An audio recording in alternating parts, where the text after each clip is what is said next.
El silencio es, quizás, la mayor mentira del cosmos. En el vacío, donde no hay aire para transportar las ondas sonoras, el rugido de los motores y el crujir de las aleaciones metálicas se convierten en una vibración interna que solo los astronautas pueden sentir en sus huesos. Durante más de 50 años, ese silencio solo fue interrumpido por sondas robóticas y ojos mecánicos. La humanidad se había retirado a las orillas de su propio océano, observando la Luna desde la distancia, como un navegante que ha olvidado cómo construir barcos. Pero eso cambió. La misión Artemis II no fue simplemente un vuelo de prueba. Fue el primer suspiro profundo de una especie que finalmente decide regresar a la oscuridad del espacio profundo.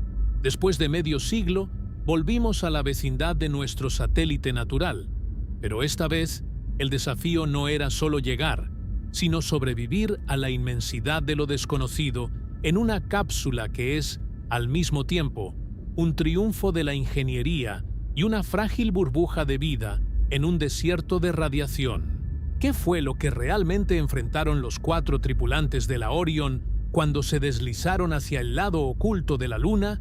Ese lugar donde la luz del Sol no toca las sombras eternas y donde la comunicación con la Tierra se desvanece por completo. Esta es la crónica minuciosa de un viaje que rozó los límites de lo posible. Contextualicemos la magnitud de esta hazaña. Artemis II se presentó ante el mundo no como un desfile de victoria, sino como la prueba de fuego definitiva.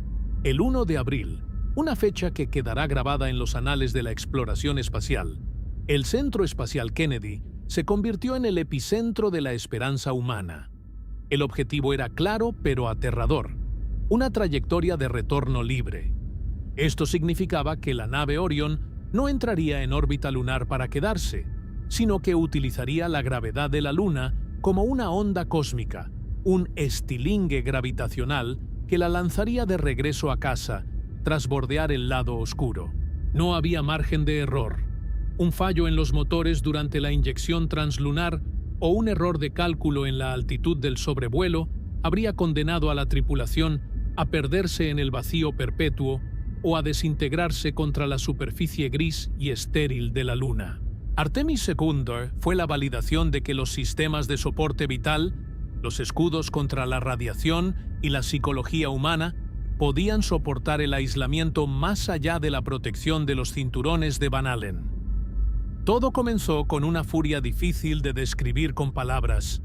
El Space Launch System, el SLS, es un monstruo de metal y combustible que desafía las leyes de la naturaleza con una violencia controlada. En el momento de la ignición, los 4 motores RS-25 y los 2 propulsores de combustible sólido generaron un empuje de casi 4 millones de kilogramos. La Tierra tembló en kilómetros a la redonda. Para los astronautas en la punta de ese rascacielos de fuego, el lanzamiento no fue un ascenso suave, sino una lucha contra una gravedad que se negaba a soltarlos. La aceleración aplastó sus pechos, dificultando la respiración, mientras la atmósfera terrestre, esa capa azul que nos protege, se volvía cada vez más delgada hasta desaparecer. Tras la separación de las etapas, cuando el cielo se volvió negro absoluto, llegó el momento crítico: la inyección translunar, TLI. Los motores se encendieron una vez más con una precisión quirúrgica, proporcionando la velocidad necesaria para escapar de la órbita terrestre. Fue en ese instante cuando la tripulación dejó de ser habitante de la Tierra para convertirse en viajera del abismo. El viaje a través del abismo translunar es una experiencia de despojo. A medida que la cápsula Orion se alejaba, la Tierra, ese hogar vibrante y ruidoso, se reducía al tamaño de una canica azul que podía ser cubierta por el pulgar de un astronauta. En el interior de la nave, el entorno es un microcosmos de tecnología de punta. Cada vatio de energía, cada gota de agua y cada molécula de oxígeno es monitoreada por sistemas que deben funcionar a la perfección. Durante días, la tripulación habitó un espacio no mayor que el interior de una camioneta mediana, rodeada por el vacío absoluto que hervía a temperaturas extremas bajo el sol y se congelaba en la sombra. La adaptación al espacio profundo no es solo física, es mental. Es el reconocimiento de que se está a cientos de miles de kilómetros de cualquier ayuda posible. Mientras la luna crecía en las ventanas, transformándose de un disco brillante a un mundo masivo, lleno de cráteres y cicatrices de impactos milenarios, la realidad de su misión comenzó a pesar. Estaban a punto de cruzar el umbral hacia lo desconocido. El clímax de la misión ocurrió cuando la Orion se sumergió detrás del limbo lunar.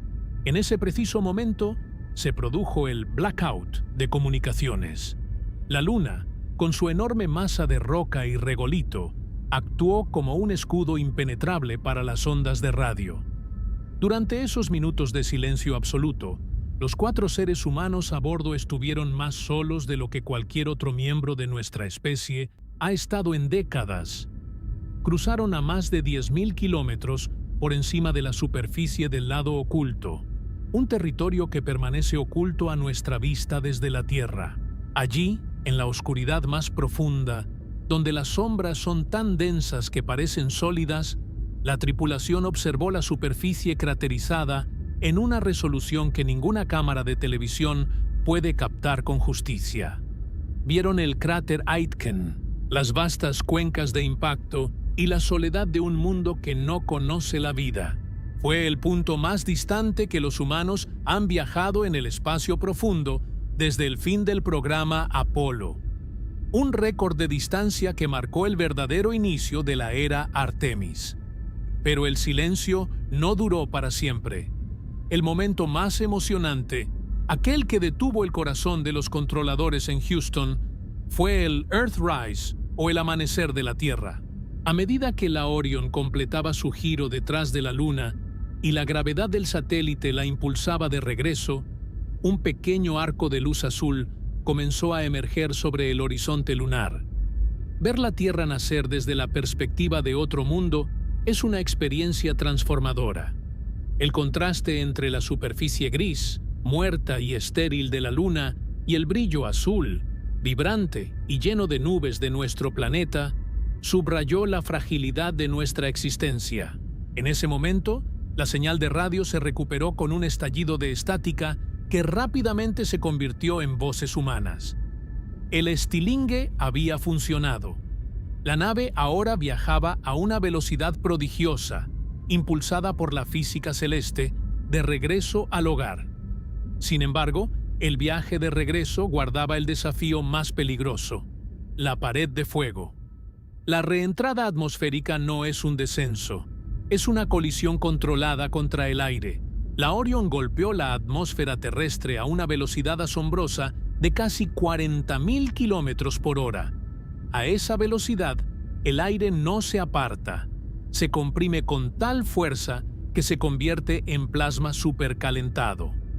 El escudo térmico de la cápsula, una maravilla de la ciencia de materiales, tuvo que soportar temperaturas de casi 3.000 grados Celsius, una temperatura suficiente para derretir el acero. Desde el interior, los astronautas vieron cómo sus ventanas se envolvían en un resplandor naranja y cegador, mientras las fuerzas G aumentaban, empujándolos contra sus asientos con una presión brutal. Durante varios minutos, la comunicación volvió a perderse debido a la capa de plasma que rodeaba la nave. Fue el último suspenso antes de que los paracaídas gigantes se desplegaran como flores blancas y rojas en el cielo, frenando la caída hasta un suave amerizaje en el Océano Pacífico. El éxito de Artemis II no es solo un logro técnico, es el cimiento sobre el cual construiremos nuestra permanencia en otros mundos. Esta misión pavimentó el camino para Artemis XIII, la misión que finalmente llevará a la primera mujer y al próximo hombre a tocar el polo sur lunar, un lugar donde el hielo eterno promete los recursos necesarios para saltar hacia Marte. Hemos aprendido que la Orion es capaz, que el SLS es potente y que el espíritu humano sigue teniendo esa sed insaciable de explorar lo que hay más allá del horizonte. Lo que sucedió en Artemis II fue el recordatorio de que somos una especie de exploradores y que, después de un largo letargo, finalmente hemos despertado para reclamar nuestro lugar entre las estrellas.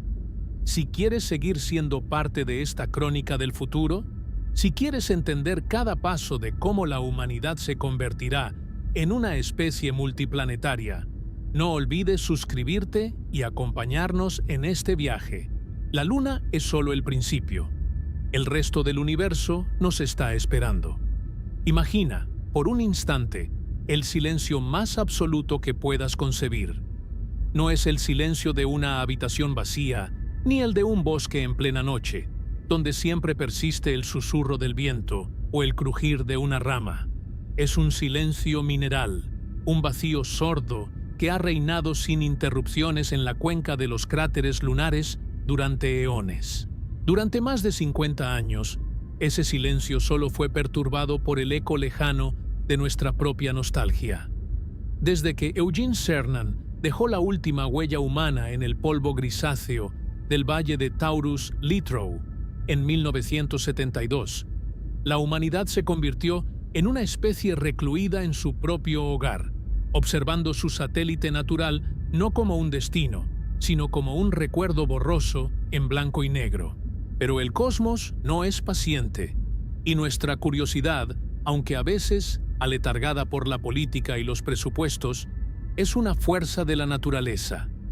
Tras medio siglo de espera, el velo de la inactividad se rasgó. Volvimos, pero lo que la cápsula Orion y su tripulación enfrentaron al deslizarse en el oscuro absoluto del lado oculto de la Luna no fue un simple paseo triunfal, sino una odisea de supervivencia técnica y psicológica que redefinió nuestra relación con el vacío. ¿Qué se siente al saber que eres uno de los 4 seres humanos que, después de décadas, han vuelto a sentir la atracción gravitatoria de otro mundo mientras la Tierra desaparece por completo detrás de un horizonte de roca muerta y sombras eternas? Esta no es solo la crónica de una misión espacial. Es el relato del momento en que dejamos de ser observadores para volver a ser exploradores en el sentido más crudo y peligroso de la palabra. Para entender lo que ocurrió en Artemis II, primero debemos comprender la magnitud del abismo que decidimos cruzar. No estamos hablando de un viaje a la Estación Espacial Internacional, que orbita apenas a unos 400 kilómetros de la superficie terrestre, una distancia que podrías recorrer en coche en unas pocas horas si las carreteras fueran verticales. Artemis II nos llevó a más de 380.000 kilómetros de casa. Es una distancia que desafía la intuición humana. Para recorrerla, no basta con un cohete. Se necesita un monumento a la voluntad humana, una máquina capaz de perforar el cielo con la fuerza de un pequeño terremoto. El 1 de abril, una fecha cargada de simbolismo y tensión, el mundo contuvo el aliento. No era un ejercicio, no era una simulación en los laboratorios de Houston o en los hangares de Cabo Cañaveral. Era el inicio de la prueba de fuego definitiva. La misión Artemis II no fue diseñada para aterrizar. Su objetivo era algo quizás más poético y técnicamente fundamental: una trayectoria de retorno libre. Un concepto que suena elegante en los papeles de los ingenieros de dinámica orbital, pero que en la práctica significa lanzar una bala de metal con 4 vidas en su interior hacia la Luna. Confiar en que la gravedad de esta última la atrape, la gire y la devuelva hacia la Tierra como una onda cósmica. Es el baile más complejo jamás coreografiado entre la física de Newton y la tecnología del siglo XXI. Pero, ¿por qué ahora? ¿Por qué regresar a un lugar que ya conquistamos hace 5 décadas? La respuesta reside en la diferencia fundamental entre una visita y una estancia. Apolo fue una serie de incursiones rápidas, actos de audacia en plena Guerra Fría. Artemis es la construcción de una infraestructura para la permanencia. Artemis II es el puente de acero y silicio entre esos dos mundos. Antes de que podamos tocar el polo sur lunar en Artemis 13, antes de que podamos extraer agua de los cráteres en sombra perpetua o construir hábitats que nos protejan de la radiación cósmica, teníamos que demostrar que nuestra nueva nave, la Orion, podía mantener a los seres humanos vivos en el entorno más hostil imaginable durante 10 días de aislamiento total. No había red de seguridad. Una vez que los motores del Space Launch System, SLS, se apagaron tras la inyección translunar, la tripulación quedó atada a las leyes de la gravedad. Cualquier fallo crítico en los sistemas de soporte vital, cualquier fuga en el sellado de la cabina o una tormenta de radiación solar imprevista se convertiría en una sentencia de muerte sin posibilidad de rescate. En el espacio profundo, nadie puede venir a buscarte. Estás solo con tu ingenio, tus compañeros y los millones de líneas de código que gobiernan tu nave. Detengámonos un momento en la Orion. Para un observador casual, podría parecerse a las antiguas cápsulas Apolo, pero esa similitud es meramente superficial, dictada por las leyes de la aerodinámica de reentrada. Por dentro, la Orion es un salto evolutivo, comparable a pasar de un barco de madera a un submarino nuclear. Cada centímetro cuadrado de la nave ha sido diseñado para resistir lo que los científicos llaman el entorno de radiación de espacio profundo. Fuera de la protección del campo magnético de la Tierra, los astronautas están expuestos a partículas cargadas que pueden atravesar el metal y dañar el ADN humano. La Orion cuenta con un sistema de blindaje avanzado y protocolos de emergencia que obligan a la tripulación a construir refugios improvisados con suministros de agua y comida, en caso de una eyección de masa coronal del Sol. Es una lucha constante contra un enemigo invisible que intenta desintegrarte a nivel celular. Además, el sistema de soporte vital, conocido como ECLSS, es una maravilla de la ingeniería circular. Recicla el aire, gestiona la humedad y garantiza que, en un espacio no más grande que una habitación pequeña, 4 personas puedan respirar, comer y funcionar, sin que el dióxido de carbono se convierta en un veneno silencioso. La psicología de este viaje es otro factor que a menudo se ignora en los informes técnicos, pero que fue vital en lo que sucedió en Artemis II. Imagina mirar por la ventana y ver cómo tu planeta, todo lo que has conocido, cada persona que has amado, cada guerra, cada bosque y cada océano, se encoge hasta convertirse en un punto azul pálido que puedes ocultar extendiendo el dedo meñique. Ese sentimiento, conocido como el efecto perspectiva, se vuelve abrumador cuando te diriges hacia la cara oculta de la Luna. La tripulación de Artemis II, compuesta por veteranos y pioneros, sabía que estaban haciendo historia, pero también sabían que estaban entrando en una zona de exclusión humana. Al acercarse a la Luna, la Orion comenzó a sentir la mano gravitatoria del satélite. No es un tirón brusco, sino una aceleración constante, un abrazo invisible que te arrastra hacia una superficie que no ha visto una huella humana en 50 años. La nave comenzó su aproximación final a la cara oculta, ese hemisferio lunar que nunca mira hacia la Tierra, un lugar de misterio eterno donde las comunicaciones por radio simplemente dejan de existir. El momento en que la Orion cruzó el limbo lunar y se adentró en la sombra fue el punto de no retorno emocional de la misión. En ese instante, el cordón umbilical que une a los astronautas con el control de misión en Houston se cortó. No hubo más telemetría, no más voces de apoyo, no más actualizaciones del clima espacial.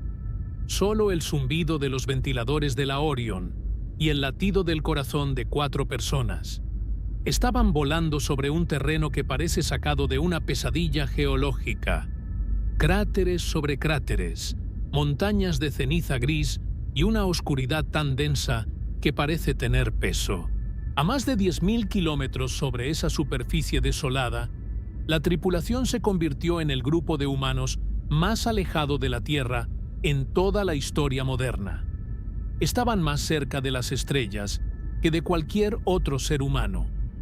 Fue en esa soledad absoluta donde la verdadera naturaleza de la misión Artemis II se reveló.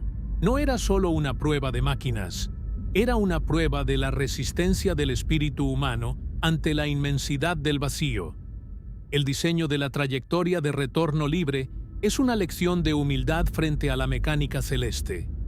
Los ingenieros de la NASA sabían que, si algo salía mal con el motor principal de la Orion durante el sobrevuelo, la propia gravedad de la Luna se encargaría de rebotar la nave hacia la atmósfera terrestre. Es una ruta de escape incorporada en la propia naturaleza del sistema solar. Sin embargo, ese retorno no es suave.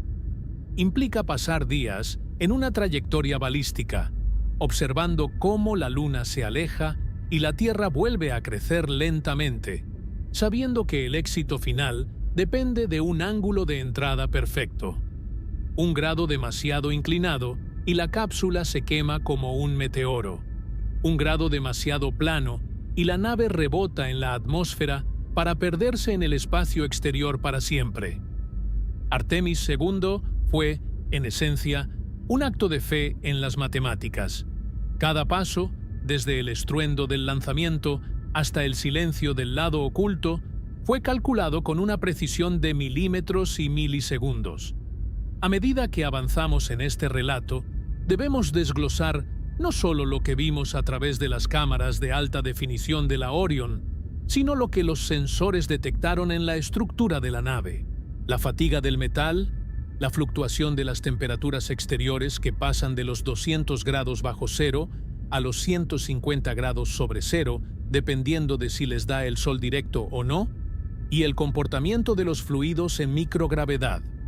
Artemis II fue el laboratorio más caro y distante de la historia. Cada dato recopilado sobre cómo reaccionó el escudo térmico de Avcoat, el mismo material pero mejorado que usaron las misiones Apolo, fue oro puro para las futuras generaciones de exploradores. Pero antes de llegar a los datos, antes de llegar a las conclusiones científicas, debemos vivir la experiencia. Debemos sentir la vibración del SLS desgarrando la atmósfera.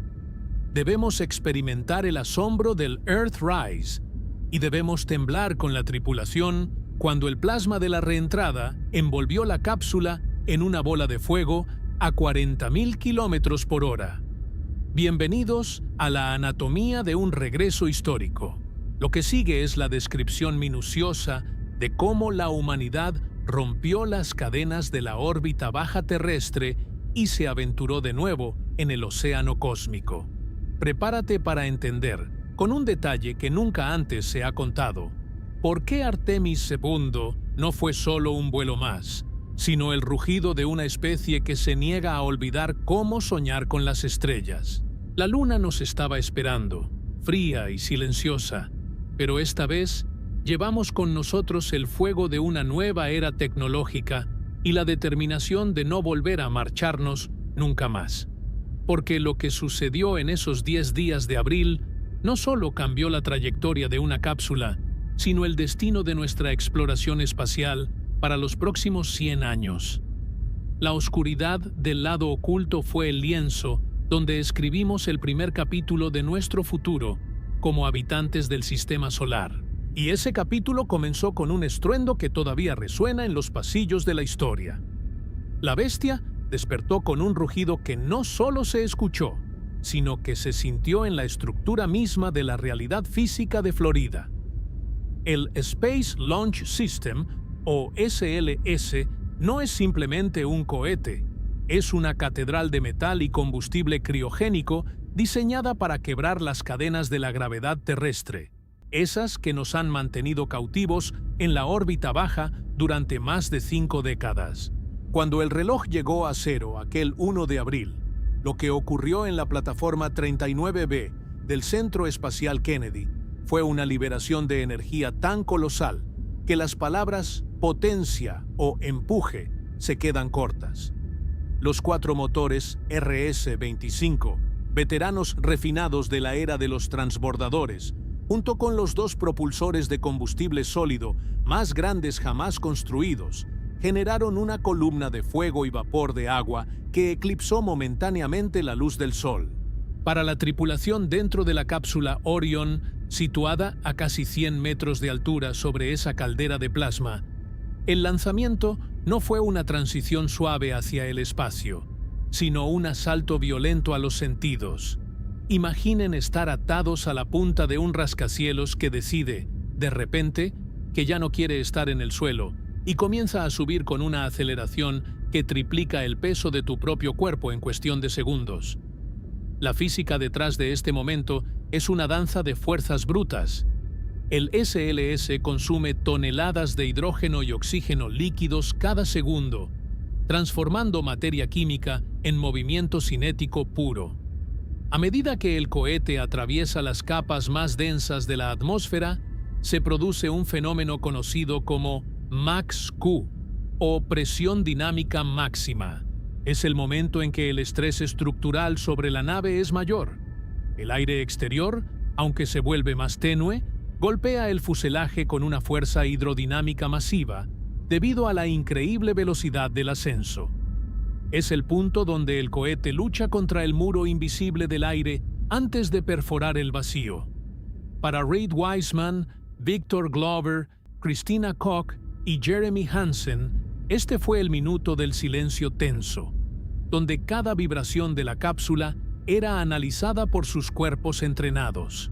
Unos segundos después, el cielo cambió de un azul brillante a un índigo profundo y finalmente al negro más absoluto que el ojo humano pueda registrar. El desprendimiento de los propulsores laterales fue como un martillazo sordo. Dos gigantescas columnas de fuego agotado que se separaron para caer de vuelta al océano, dejando que la etapa central continuara su ascenso solitario hacia la frontera de la órbita. Una vez alcanzada la órbita terrestre baja, la misión entró en una fase de calma engañosa. La tripulación ya no sentía el peso de la gravedad, sino la ingravidez eufórica de estar en caída libre perpetua alrededor del planeta. Pero no estaban allí para quedarse. Tras completar una órbita y media para verificar que todos los sistemas de la Orion, desde los procesadores de datos hasta las válvulas de presión, funcionaban tras el trauma del lanzamiento, llegó el comando que cambiaría el curso de la historia contemporánea: la inyección translunar, TLI. Este es el empujón definitivo. El motor de la etapa superior, el ICPS, se encendió con una precisión matemática. En el espacio, no puedes simplemente apuntar hacia donde está la Luna. Debes apuntar hacia donde la Luna estará dentro de 3 días. Es como intentar golpear una moneda en movimiento con una bala desde un tren, que también viaja a toda velocidad. El encendido duró casi 20 minutos. Una eternidad de empuje constante que elevó la velocidad de la Orion a más de 36.000 kilómetros por hora. La velocidad necesaria para escapar de la atracción terrestre y entrar en la carretera invisible que lleva al abismo. Cuando el motor finalmente se apagó y la etapa superior fue desechada, se produjo un cambio de paradigma. Por primera vez en 50 años, seres humanos estaban abandonando la seguridad de la magnetosfera terrestre. La Tierra, ese gigante azul que llena el horizonte de cualquier astronauta en la Estación Espacial Internacional, comenzó a encogerse. Este es el inicio del abismo translunar, un desierto de vacío que se extiende por casi 400.000 kilómetros. Para entender esta distancia, consideren que todos los planetas de nuestro sistema solar, Júpiter, Saturno, Marte, todos, podrían caber alineados uno tras otro en el espacio que separa la Tierra de la Luna. Ese es el tamaño de la nada que la Orion debía cruzar. Durante este trayecto de 3 días, la cápsula se convirtió en una isla de vida tecnológica en un océano de radiación y frío extremo. La adaptación al espacio profundo es un proceso tanto biológico como técnico. En las primeras horas, El cuerpo humano lucha por entender por qué los fluidos ya no bajan hacia las piernas, sino que se acumulan en el torso y la cabeza, provocando lo que los astronautas llaman cara de luna y una congestión persistente. Los sistemas vestibulares del oído interno se vuelven locos, tratando de encontrar un arriba y un abajo que ya no existen. Mientras tanto, la Orion debe gestionar un equilibrio térmico imposible. El lado de la nave que da al Sol se calienta hasta los 150 grados Celsius, mientras que el lado en sombra cae a los 200 grados bajo cero. Para evitar que la nave se cocine o se congele, la Orion realiza una maniobra llamada asado a la barbacoa, barbecue roll, girando lentamente sobre su eje para distribuir el calor de manera uniforme. Es una coreografía de supervivencia térmica ejecutada por computadoras que procesan miles de datos por segundo. Dentro de la cabina, el espacio es un bien de lujo. Aunque la Orion tiene un 50% más de volumen habitable que las antiguas cápsulas Apolo, sigue siendo un entorno confinado para 4 personas. Aquí es donde el Sistema de Soporte Vital y Control Ambiental, ECLSS, muestra su verdadera magia. En un viaje a la Luna, no puedes permitirte el lujo de desperdiciar nada. El sistema recicla el dióxido de carbono exhalado por la tripulación, lo filtra y recupera el oxígeno. La humedad del sudor y del aliento se condensa y se purifica para convertirse en agua potable. Es un ciclo cerrado que imita los procesos biológicos de la Tierra en una caja de metal. Los astronautas deben monitorear constantemente estos niveles, ya que un aumento mínimo en la concentración de CO2 puede nublar el juicio, causar dolores de cabeza debilitantes o, en el peor de los casos, la asfixia. Cada comida, cada sesión de ejercicio en el dispositivo de resistencia para evitar la atrofia muscular, y cada momento de descanso ocurre bajo la vigilancia de sensores que aseguran que este microcosmos humano siga siendo habitable. A medida que avanzaban por el abismo, la radiación se convirtió en el enemigo invisible más peligroso. Al salir de los cinturones de Van Allen, que actúan como un escudo natural para la Tierra, la tripulación quedó expuesta a los rayos cósmicos galácticos y al viento solar. Durante la misión Artemis II, se monitorizó constantemente la actividad del Sol. Una sola llamarada solar masiva podría inundar la nave con partículas cargadas capaces de causar enfermedades agudas por radiación. La Orion está equipada con un área de refugio, donde la tripulación puede rodearse de suministros de agua y materiales densos para crear un búnker improvisado.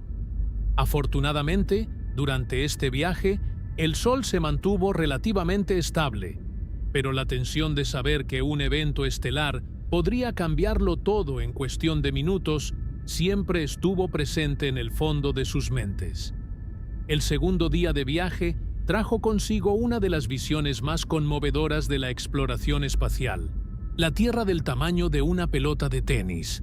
Christina Koch comentó en sus notas de vuelo que ver el planeta tan pequeño no le produjo una sensación de insignificancia, sino de una responsabilidad abrumadora.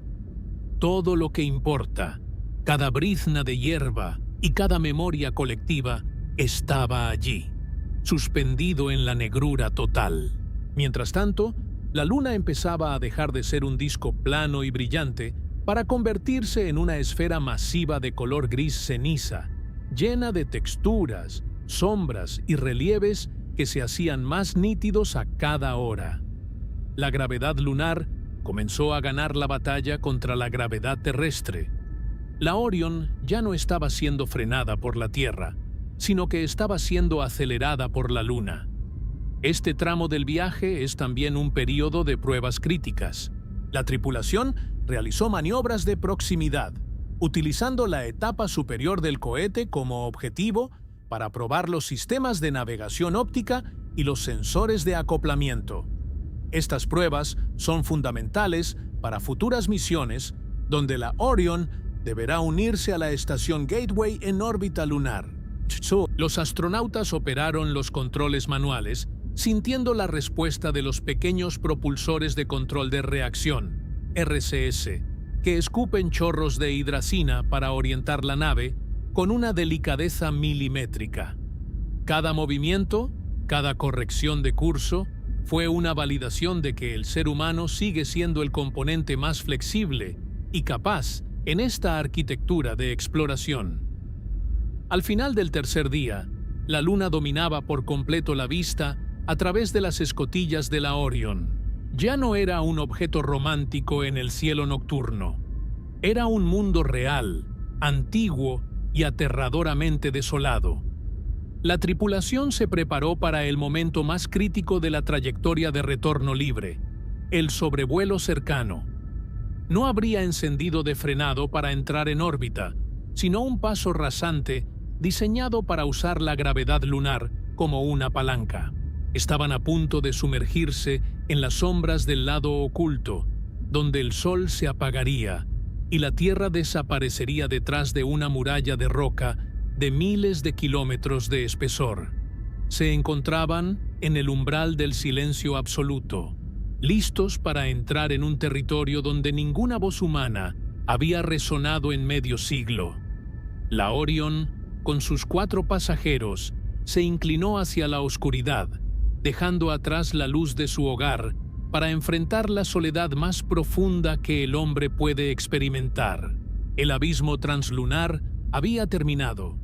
Ahora comenzaba el encuentro con el misterio lunar. El momento en que la cápsula Orion cruzó el limbo lunar no fue anunciado por una fanfarria, sino por la muerte súbita de una voz. En el control de misión en Houston, las pantallas que mostraban el flujo constante de datos, la presión del oxígeno, la temperatura de las baterías, el ritmo cardíaco de los 4 astronautas, se congelaron en un último valor estático y luego se desvanecieron en un patrón de ruido gris. Loss of signal, LOS, susurraron los controladores.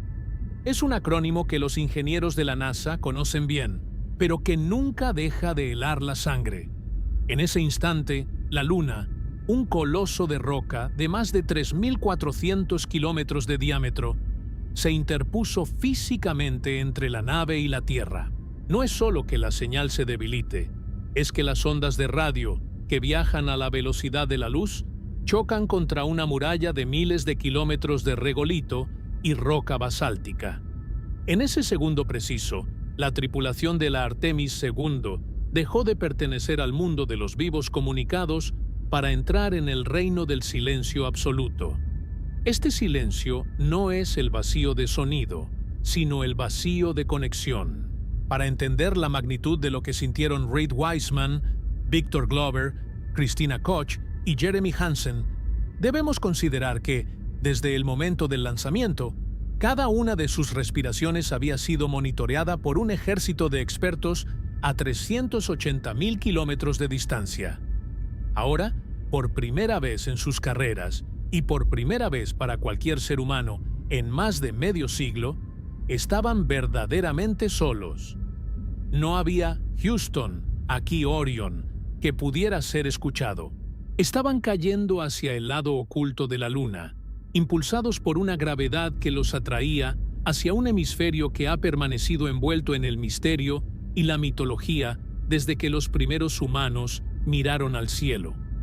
A menudo se le llama, erróneamente, el lado oscuro de la Luna, pero durante el sobrevuelo de la Artemis II, el lado oculto estaba bañado por una luz solar cruda y sin filtrar, una claridad que ningún ojo humano en la Tierra podrá experimentar jamás de forma directa.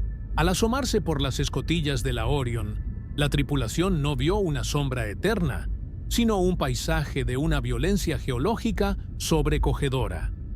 A diferencia del lado visible, que está dominado por los mares lunares, esas vastas llanuras de lava solidificada que le dan a la Luna su aspecto de cara.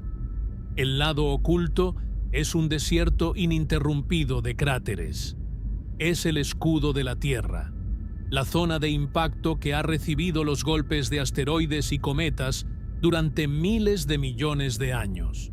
La densidad de las cicatrices es tal que no hay un solo centímetro de terreno que parezca joven o pacífico. Es un cementerio cósmico de colisiones masivas. La Orion pasó a poco más de 10.000 kilómetros de la superficie, una altitud que permitía una visión de una nitidez casi irreal. Las cámaras de alta resolución instaladas en los paneles solares de la nave, que actúan como selfie sticks espaciales, capturaron imágenes que los científicos analizarán durante décadas. Vieron el cráter Tsiolkovsky, con su pico central alzándose como una montaña solitaria en medio de un mar de arena oscura, y la inmensa cuenca Aitken en el Polo Sur, una de las estructuras de impacto más grandes y antiguas del sistema solar. Pero para los astronautas, los datos científicos eran secundarios ante la experiencia sensorial. Describieron el color de la Luna no como un simple gris, sino como una paleta infinita de tonos cenizos, carbón y plata vieja, con sombras tan negras que parecían agujeros en la realidad. La falta de atmósfera hace que no haya dispersión de luz. Donde termina la roca y empieza la sombra, la transición es absoluta, un tajo limpio entre la existencia y la nada. Mientras la nave se deslizaba sobre este terreno alienígena, se produjo un hito histórico que a menudo pasa desapercibido en los resúmenes de prensa. La Orion alcanzó el punto más alejado de la Tierra que cualquier nave diseñada para humanos haya llegado jamás. Superaron el récord establecido por la accidentada misión Apolo 13 en 1970. En ese momento, estaban a más de 400.000 kilómetros de sus hogares. Si algo hubiera fallado en los sistemas de navegación automática en ese instante, no habría habido intervención humana posible desde la Tierra para salvarlos. La autonomía de la Orion fue puesta a prueba al límite. Las computadoras de a bordo, protegidas contra la radiación por capas de blindaje especial, gestionaban miles de variables por segundo para asegurar que la trayectoria de retorno libre se mantuviera perfecta. Cada pequeño ajuste de los propulsores de hidracina era un susurro de fuego en la oscuridad, una corrección necesaria para que la gravedad de la Luna no los tragara, sino que los lanzara de vuelta. La psicología del silencio en el lado oculto es un tema que los médicos de la NASA han estudiado con fascinación. En las grabaciones internas de la cápsula, que solo conocimos una vez que la misión recuperó el contacto, se percibe un cambio en el tono de voz de los astronautas. Hay una mezcla de reverencia y una alerta máxima. No es miedo, es una conciencia hiperdespierta. Están suspendidos sobre un mundo muerto, pero un mundo que tiene una presencia física abrumadora. La Luna no es solo una luz en el cielo, es una masa de billones de toneladas de roca que curva el espacio-tiempo a su alrededor, y ellos están atrapados en esa curvatura. El sonido dentro de la cabina, el zumbido constante de los ventiladores, el clic de los interruptores, el roce de los trajes espaciales, se convierte en el único recordatorio de que la vida sigue existiendo. Jeremy Hansen, el primer canadiense en realizar este viaje, mencionó en sus diarios que mirar el horizonte lunar sin ver la Tierra era la sensación de aislamiento más pura que se puede concebir. En la órbita terrestre siempre tienes el planeta azul debajo de ti, recordándote de dónde vienes. En el lado oculto, la Tierra no existe. El universo se reduce a la Luna debajo, las estrellas infinitamente brillantes arriba y la delgada cáscara de aluminio y titanio de la Orion protegiéndote del vacío. Es un momento de despojo egoico, donde las fronteras políticas, los problemas personales y las ambiciones humanas parecen ridículamente insignificantes frente a la escala del tiempo geológico que representa la Luna. Pero este aislamiento también tenía un propósito técnico fundamental. Artemis II fue diseñada para probar la red de espacio profundo, Deep Space Network, en condiciones extremas. Aunque durante el paso por el lado oculto no hubo comunicación, Los ingenieros estaban analizando cómo la señal se cortaba y se recuperaba, probando nuevos algoritmos de readquisición automática de señal. Además, la Orion aprovechó este tiempo para realizar mediciones del entorno de radiación sin la interferencia del campo magnético terrestre. Los datos recopilados aquí son vitales para Artemis III, donde los astronautas no solo pasarán de largo, sino que descenderán hacia la superficie. Entender cómo se comporta la electrónica y cómo se filtra la radiación solar en la sombra de radio de la Luna es información que vale su peso en oro para la seguridad de las futuras bases lunares. La trayectoria de la Orion fue una obra maestra de la mecánica celeste. Al no encender el motor principal para entrar en órbita, la nave conservó una enorme cantidad de combustible, pero a cambio, se movía a una velocidad vertiginosa. El sobrevuelo fue rápido, una danza balística que duró apenas unas horas, pero que parecieron siglos para quienes observaban desde el interior. A medida que se acercaban al final del lado oculto, la tensión en la cabina aumentó. Estaban a punto de realizar la maniobra de salida, el momento en que la curvatura de la Luna dejaría de bloquear la línea de visión con la Tierra. Este periodo de silencio de radio es también un recordatorio de nuestra fragilidad. Si la Orión hubiera sufrido una descompresión o un incendio eléctrico mientras estaba detrás de la Luna, el mundo no se habría enterado hasta media hora después, cuando la nave no apareciera por el otro lado. Esa ventana de incertidumbre es el precio que pagamos por la exploración. Es el mismo silencio que enfrentaron Magallanes o Colón cuando desaparecían tras el horizonte de los océanos, con la diferencia de que aquí el océano es un vacío mortal y el horizonte es un mundo entero. Finalmente, la Orion comenzó su ascenso desde el punto más bajo del sobrevuelo.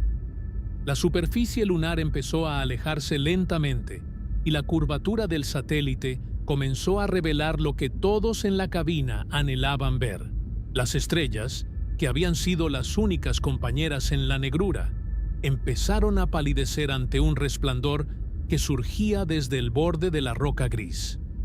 No era el sol, era algo más brillante, más colorido, algo que representaba todo lo que ellos eran.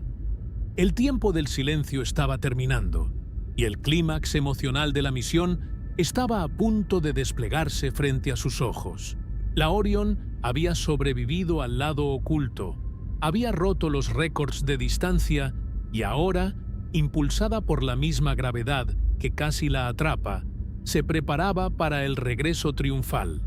Pero antes de la reentrada, antes del fuego y el océano, la naturaleza les tenía preparado un regalo visual que cambiaría su percepción del universo para siempre: el amanecer de la Tierra sobre el horizonte lunar. Pero esa es una historia de luz que merece ser contada con la misma profundidad que la oscuridad que acababan de dejar atrás. La tensión en el centro de control de misiones en Houston podía cortarse con un bisturí. Los relojes digitales, esos centinelas implacables de la era espacial, marcaban la cuenta regresiva para el momento esperado de la AOS, o Acquisition of Signal, adquisición de señal. Habían pasado poco más de 30 minutos desde que la cápsula Orion se había sumergido en el cono de sombra de radio de la Luna. Pero para los ingenieros y las familias de los astronautas, ese tiempo se había dilatado como si las leyes de la relatividad general hubieran decidido ensañarse con sus nervios.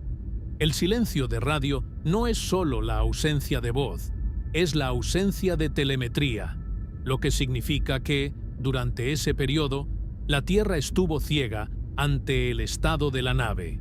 Si un micrometeoroide hubiera impactado el módulo de servicio o si una celda de combustible hubiera fallado, Houston no lo habría sabido. Pero entonces, justo cuando el cronómetro llegó a cero, la estática en los altavoces fue reemplazada por un tono agudo y constante: el lock de la señal. Segundos después, la voz de Victor Glover rompió el aire con una claridad asombrosa.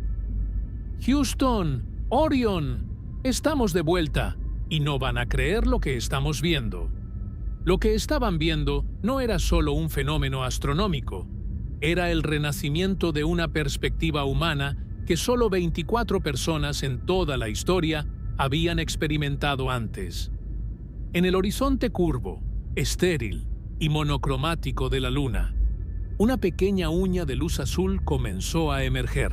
No era el blanco cegador del Sol, sino un color que no debería existir en la negrura del vacío. Un azul zafiro vibrante, veteado de remolinos blancos de nubes y fragmentos marrones de continentes. Era el amanecer de la Tierra, el Earthrise. Ver nuestro hogar emerger desde detrás de un mundo muerto es un recordatorio visual de la fragilidad absoluta de nuestra existencia. Mientras que la Luna es una oda a la permanencia mineral, la Tierra, vista desde esa distancia, parece una burbuja de jabón que podría estallar con el más mínimo susurro del cosmos. La tripulación de la Artemis II se quedó en silencio, permitiendo que las cámaras de ultra alta definición capturaran el momento para la posteridad, pero sabiendo que ninguna lente podría replicar la profundidad emocional de ver todo lo que es, suspendido en el nada que existe. Este momento de deslumbramiento visual coincidió con el clímax físico de la misión, el efecto de la onda gravitacional. Para el observador casual, podría parecer que la nave simplemente pasó cerca de la Luna y dio la vuelta, pero la física subyacente es un prodigio de intercambio de energía cinética. En términos simples, la Orion utilizó la masa de la Luna para robarle una fracción infinitesimal de su velocidad orbital, convirtiéndola en un impulso que la proyectó de regreso hacia la Tierra. Imaginen a un patinador que se desliza a gran velocidad y agarra un poste para girar. El poste no se mueve, pero la trayectoria del patinador cambia drásticamente gracias a la fuerza centrípeta. En el caso de la Artemis II, este estilingue gravitacional permitió que la nave regresara a casa sin necesidad de realizar un encendido masivo de motores que hubiera consumido toneladas de combustible. La Luna, ese centinela que nos ha acompañado desde el nacimiento del planeta, nos dio el último empujón necesario para volver a los brazos de la gravedad terrestre. A medida que la Orion se alejaba de la vecindad lunar, la dinámica de la misión cambió de la exploración a la supervivencia de retorno. El viaje de regreso, que duraría aproximadamente 3 días, fue un periodo de análisis exhaustivo. Cada sistema de la nave fue puesto bajo el microscopio de los datos. El módulo de servicio europeo, ESM, que es esencialmente la sala de máquinas de la Orion, trabajó incansablemente.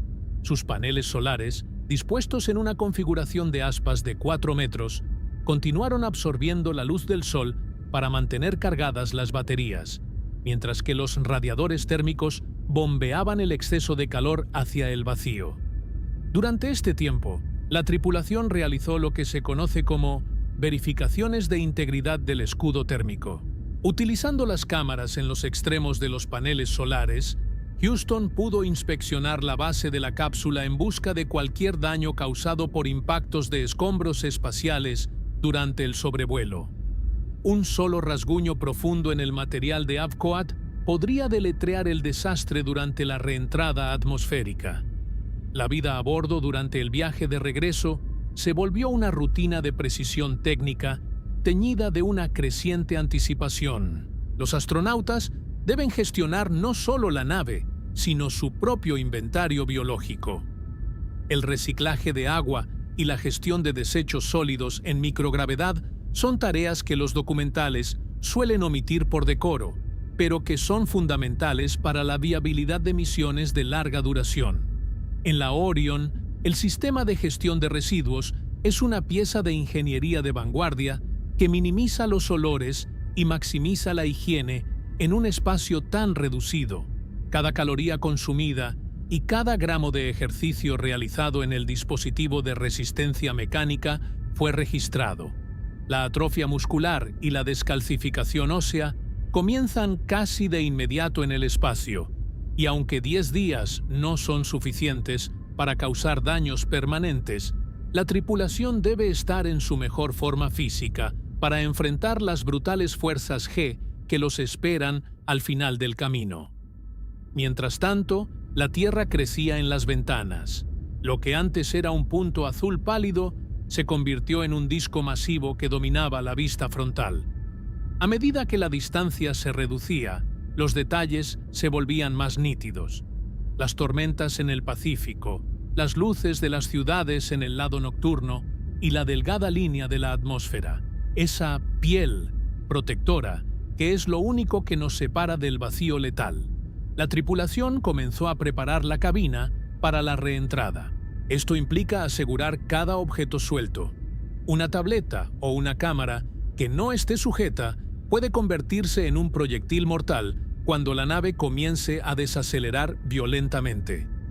La Orion no es solo un vehículo de transporte, es un laboratorio de física que está a punto de convertirse en un meteorito controlado.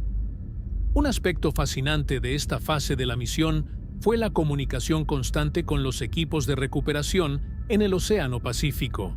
El barco de la Armada de los Estados Unidos, el USS San Diego, ya se encontraba en posición, rastreando la trayectoria de la nave con radares de largo alcance. La logística de recuperar una cápsula espacial en medio del océano es una operación militar de alta precisión que involucra helicópteros, buzos de la Marina y equipos de ingenieros de la NASA.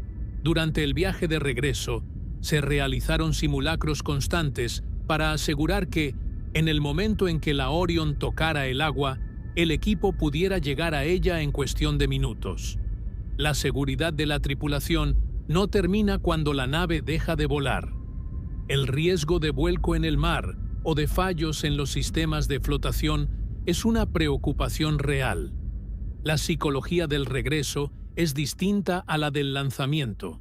En el lanzamiento hay una descarga de adrenalina y el miedo a lo desconocido. En el regreso hay una tensión acumulada, una fatiga silenciosa y el conocimiento de que el obstáculo más peligroso todavía está por delante. Los astronautas de la Artemis II sabían que estaban sentados sobre un escudo térmico que tendría que disipar una energía equivalente a la de miles de rayos cayendo simultáneamente. Hablaron con sus familias a través de enlaces privados, despidiéndose de la tranquilidad del espacio profundo antes de sumergirse en el caos de la atmósfera. La ciencia explicada paso a paso de este retorno nos dice que la Orion estaba cayendo en un pozo gravitatorio. A diferencia de un avión que vuela gracias a la sustentación de sus alas, la Orion estaba siendo atraída por la Tierra a una velocidad que aumentaba cada segundo. Para cuando llegara a la atmósfera superior, estaría viajando a unos 11 kilómetros por segundo. Para poner eso en perspectiva, es una velocidad que le permitiría cruzar los Estados Unidos de costa a costa en menos de 6 minutos. Frenar esa masa de casi 10 toneladas requiere una cantidad de fricción que genera temperaturas capaces de vaporizar casi cualquier sustancia conocida por el hombre. La travesía del estilingue fue un éxito rotundo. La Orion había demostrado que podía ir a la Luna, rodearla, sobrevivir a su cara oculta y regresar con sus sistemas intactos. Pero la misión aún no había terminado. El espacio es un maestro implacable que no perdona los errores de último minuto. Mientras la cápsula se alineaba para su encuentro final con el aire de la Tierra, la tripulación se ajustó los arneses, verificó por última vez las presiones de los trajes y se preparó para lo que los astronautas llaman la pared de fuego. La Luna ya era un recuerdo hermoso y lejano en el espejo retrovisor. Ahora, el horizonte estaba lleno de un azul familiar que pronto se tornaría en un naranja infernal. El éxito de Artemis II estaba a solo unos minutos de distancia, pero esos minutos serían los más calientes, ruidosos y peligrosos de sus vidas. La humanidad estaba regresando a casa, pero la puerta de entrada estaba hecha de plasma y fuego. A pocos minutos de tocar la atmósfera terrestre, la cápsula Orion se despojó de su última protección, el módulo de servicio europeo. Esa sección de la nave, que había sido el corazón latiente de la misión durante 10 días, proporcionando energía, propulsión y aire, fue eyectada para quemarse en la atmósfera como una estrella fugaz artificial. Los 4 astronautas quedaron entonces encerrados en el módulo de tripulación, una campana de metal y materiales compuestos de apenas 5 metros de diámetro, enfrentándose solos al reencuentro más violento que la física puede imponer. En el vacío del espacio, la Orion viajaba a casi 40.000 kilómetros por hora. A esa velocidad, la atmósfera de la Tierra no se siente como aire, sino como un muro de hormigón. Lo que estaba a punto de ocurrir no era un aterrizaje, sino una colisión controlada contra la envoltura gaseosa de nuestro planeta. Un evento donde la energía cinética de una nave de 10 toneladas debía ser disipada en forma de un calor tan intenso que rivaliza con la superficie del Sol. La reentrada de la Artemis II no fue una trayectoria directa, sino una maniobra magistral conocida como skip reentry o reentrada con salto. Imaginen lanzar una piedra plana sobre la superficie de un lago en calma. Si el ángulo es el correcto, la piedra golpea el agua, rebota hacia el aire y luego vuelve a caer más adelante con menos velocidad. La Orion hizo exactamente eso con la atmósfera superior de la Tierra. Al entrar inicialmente, la cápsula utilizó su forma aerodinámica para generar una pequeña cantidad de sustentación, lo que la hizo rebotar fuera de la atmósfera por un breve momento antes de la zambullida final. Esta técnica, que nunca se utilizó en las misiones Apolo, permitió a la NASA elegir con precisión quirúrgica el lugar de amerizaje y, lo más importante, redujo las fuerzas G sobre la tripulación, dividiendo el castigo físico en 2 fases más manejables. Sin embargo, para los astronautas, este salto fue una montaña rusa de fuego, donde la gravedad de la Tierra, ausente durante 10 días, regresó de golpe para aplastar sus cuerpos contra los asientos con una fuerza de hasta 6 veces su propio peso. Cuando la Orion se sumergió por segunda y última vez, la pared de fuego se manifestó en todo su esplendor terrorífico. A medida que la nave penetraba en las capas más densas de la atmósfera, el aire frente al escudo térmico no tenía tiempo de apartarse. En su lugar, se comprimía de forma tan extrema que sus moléculas se rompían, convirtiéndose en un plasma supercalentado. A través de las pequeñas ventanas de la cápsula, la oscuridad del espacio fue reemplazada por un resplandor naranja y rosado que rápidamente se tornó en un blanco incandescente. En el exterior, las temperaturas alcanzaron los 2.800 grados Celsius. En ese infierno iónico, el escudo térmico de Avcoat, un material ablativo que se quema y se desprende de forma controlada para llevarse el calor consigo, comenzó su sacrificio final. Cada milímetro de ese material que se vaporizaba era una fracción de segundo más de vida para los seres humanos en el interior, que se encontraban a solo unos centímetros de una muerte térmica instantánea, separados únicamente por una estructura de titanio y fibra de carbono diseñada para lo imposible. En ese momento de máxima tensión ocurrió el temido blackout de comunicaciones. El plasma que rodeaba la Orion era tan denso que bloqueaba todas las ondas de radio. Durante varios minutos, el mundo exterior dejó de existir para la tripulación, y la tripulación dejó de existir para el mundo. En Houston, el silencio era absoluto. Los controladores miraban las pantallas vacías, sabiendo que en ese preciso instante, la cápsula era una bola de fuego cruzando el cielo sobre el Océano Pacífico. Dentro de la cabina, el ruido era ensordecedor, un rugido constante de aire desgarrado y el crujido del metal expandiéndose y contrayéndose bajo el estrés térmico. El sudor de los astronautas, ahora recuperando su peso, corría por sus rostros mientras luchaban por mantener la conciencia bajo la presión de la desaceleración. Era la prueba final de la resistencia humana, el precio de haber osado visitar la vecindad de la Luna. De repente, la velocidad cayó por debajo de la barrera del sonido.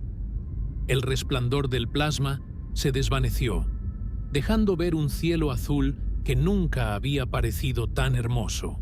A unos 7.000 metros de altura, el sistema de paracaídas inició su secuencia automática, un ballet de ingeniería textil de una complejidad asombrosa. Primero, se dispararon los morteros que desplegaron los dos paracaídas de frenado, droguechutes, que estabilizaron la cápsula y redujeron la velocidad de 500 a 160 km/h. Luego, en una transición perfecta, se desplegaron los tres paracaídas de piloto, que a su vez extrajeron los tres paracaídas principales. Ver esos tres gigantescos toldos de color naranja y blanco inflarse por completo fue el momento en que la misión Artemis II pasó de ser una hazaña de riesgo extremo a un éxito histórico. La cápsula descendió suavemente, colgada de hilos de nylon de alta resistencia, balanceándose en la brisa marina hasta que, con un impacto controlado, golpeó las aguas del Pacífico frente a las costas de Baja California. El amerizaje fue el punto final de una odisea de más de 1 millón de kilómetros. Mientras la Orion flotaba en el océano, protegida por sus globos de flotación de color naranja brillante, el equipo de recuperación del USS San Diego se acercaba. Para los astronautas, el primer olor del aire salado del mar, filtrado a través de las válvulas de la cápsula, fue el perfume de la victoria. Habían regresado. No eran solo héroes individuales, eran la prueba viviente de que el camino de regreso a las estrellas estaba abierto de nuevo. La misión Artemis II había validado cada tornillo, cada línea de código y cada decisión de diseño de la arquitectura de exploración de la NASA. La humanidad ya no era una especie confinada a su cuna. Ahora teníamos un vehículo probado capaz de llevarnos al espacio profundo y traernos de vuelta, sanos y salvos. Pero el éxito de Artemis II es, en realidad, solo el prólogo de un drama mucho más vasto. Lo que sucedió en esta misión pavimenta el camino, de manera directa e irrevocable, para Artemis III. En la próxima etapa, ya no nos limitaremos a rodear la Luna. Volveremos a poner un pie en ella. Pero esta vez no iremos a las llanuras ecuatoriales que exploraron las misiones Apolo.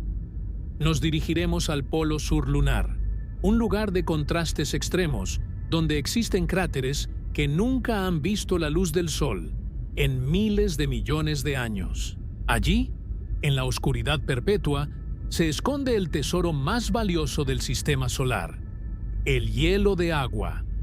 Ese hielo no es solo para que los astronautas beban, es el combustible del futuro. Al separar el hidrógeno del oxígeno, convertiremos la Luna en la primera gasolinera cósmica de la humanidad, el trampolín que nos permitirá lanzar misiones hacia Marte y más allá. Artemis II nos enseñó que podemos sobrevivir al lado oculto de la Luna, que podemos dominar la furia de la reentrada y que la colaboración internacional es la herramienta más poderosa que poseemos. Hemos visto a la Tierra nacer sobre el horizonte lunar a través de los ojos de una nueva generación de exploradores, la generación Artemis. Este viaje no fue un evento aislado, sino el latido inicial de una presencia humana permanente en el espacio profundo. Estamos construyendo la estación Gateway, una base en órbita lunar que servirá como puerto para las naves Orion y los módulos de aterrizaje de SpaceX y Blue Origin.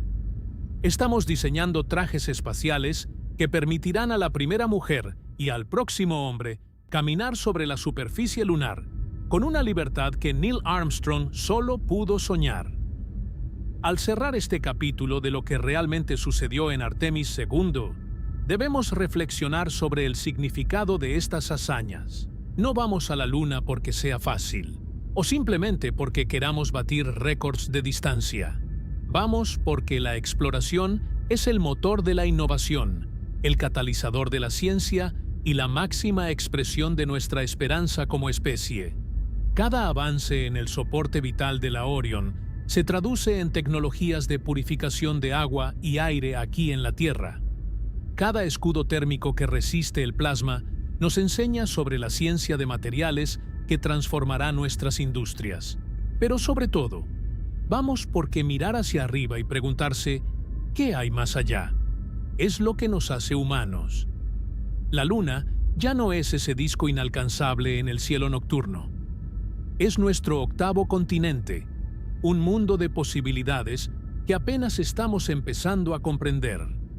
Artemis II fue el suspiro antes del gran salto. Los nombres de Weissman, Glover, Koch y Hansen se han unido a los de Lovell, Anders y Borman en el panteón de los navegantes del abismo. Pero la historia no se detiene aquí. El éxito de esta misión es una invitación para cada uno de nosotros a mirar las estrellas con una nueva determinación. El futuro que antes solo existía en las páginas de la ciencia ficción se está volviendo realidad frente a nuestros ojos, un lanzamiento a la vez. Si te apasiona este viaje, si sentiste la tensión de la reentrada y el asombro del amanecer terrestre, te invitamos a ser parte de esta comunidad de exploradores. La Odisea de Artemis apenas está comenzando, y las misiones que vendrán, el aterrizaje en el Polo Sur, la construcción de bases lunares y los primeros pasos hacia Marte, serán historias que contaremos durante siglos. No te pierdas ni un solo momento de esta nueva era de oro de la exploración espacial. Suscríbete para acompañarnos en cada despegue, en cada sobrevuelo y en cada descubrimiento que nos espere en la oscuridad del espacio profundo. Porque la próxima vez que miremos a la Luna, no solo veremos una luz en el cielo, veremos un hogar, un destino y el testimonio eterno de que, cuando nos lo proponemos, no hay frontera que pueda detenernos. El viaje continúa y lo mejor está por venir.